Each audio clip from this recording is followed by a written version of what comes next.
څنګه ښکلی دی قرآن رب را لېږلی دی قرآن برکت یې کړ حاصل چا چې منلی دی قرآن قرآن قرآن قرآن قرآن. السلام علیکم ورحمت الله وبرکاته.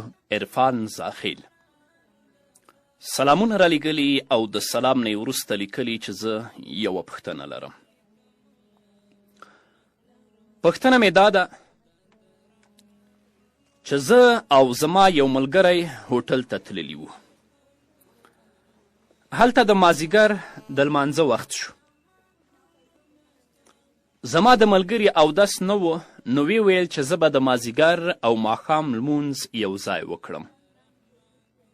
ما ورته وویل دا خو قضا دی چې ته د مازدیګر لمونځ قضا کوې او بیا د ماښام سره یو ځای کوې. نو بیا هغه راته ویل چې دې ته قضا مه وایه ځکه چې رسول الله صلی الله علیه وسلم هم د یو وخت لمونځ بل وخت سره کړی، نو دا قضا نه ده.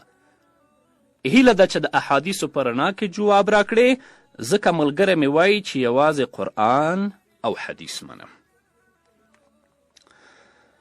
بعضې صحیحو احادیثو کې د سفر په وجې سره د جمع بین الصلاتین ذکر راغلی دی، یعنی د دوه منځونو یو ځای کول، او بعضې ائمه و کرامو هغه په جمع حقیقي باندې حمل کړی.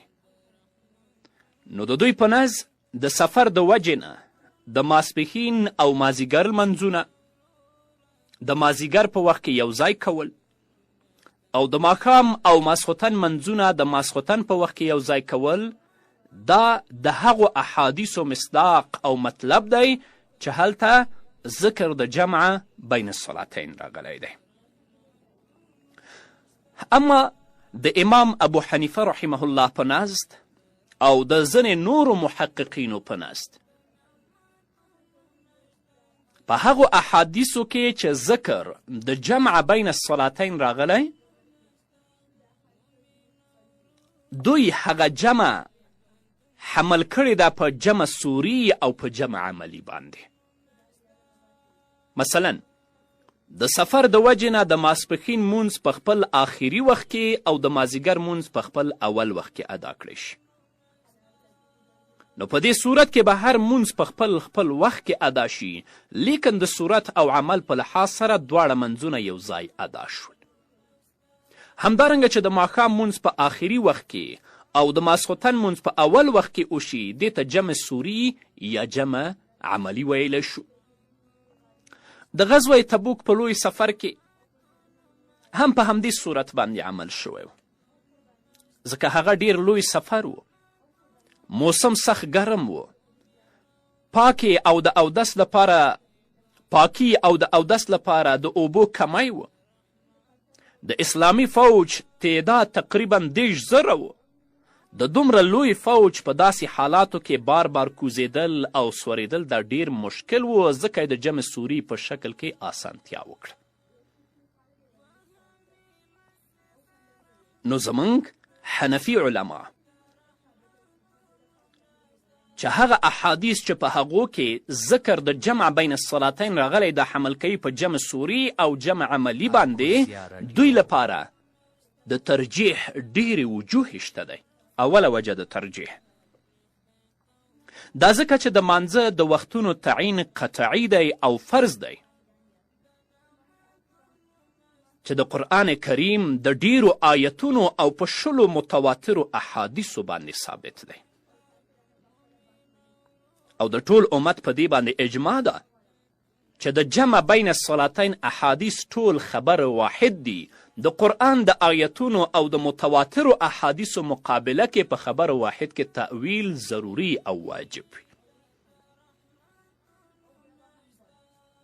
نو د دې وجې نه دی خبر واحد احادیث په جمع سوری او عملی باندې حمل کړی شي او حمل ضروری دی. دا ځکه چې د قطعیاتو مخالفت ونشي. د ځنی دلیل په وجه په قطعی کې تخصیص او تاویل کول دا د انصاف تقاضا نه ده. دویمه وجه د ترجیح په بعضې احادیثو کې د جمع الفاظ هم جمع سوري صرف ته اشاره کوي. په بعضې احادیثو کې د جمع الفاظ هم جمع سوري طرف ته اشاره کوي. د ام المؤمنین عایشې صدیقې رضی الله تعالی عنها مرفوع حدیث دی چې امام احمد رحمه الله په خپل مسند کې رانقل کړی. هغه فرمایي کان رسول الله صلی الله علیه وسلم فی السفر یؤخر الظهر ویقدم العصر ویؤخر المغرب ویقدم العشاء. ام المؤمنین فرمایي چې رسول الله صلی الله علیه وسلم به په سفر کې د ماسپښین مونځ وروسته کولو او د مازیګر به یې مخکې کولو او د ماښام به یې وروسته کولو او د ماسخوتن به یې وړاندې کولو. همدارنګه د حضرت عبدالله ابن عمر رضی الله تعالی عنهما مرفوع حدیث دی چې دا ابو داود په باب بین جمع صلاتین کې رانقل کړی. هغه فرمایي کان قبل غیوب الشفق فنزل فصلى المغرب ثم انتظر حتى غاب الشفق فصلى العشاء ثم قال إن رسول الله صلى الله عليه وسلم كان إذا عجل به أمر مثل الذي صنعت.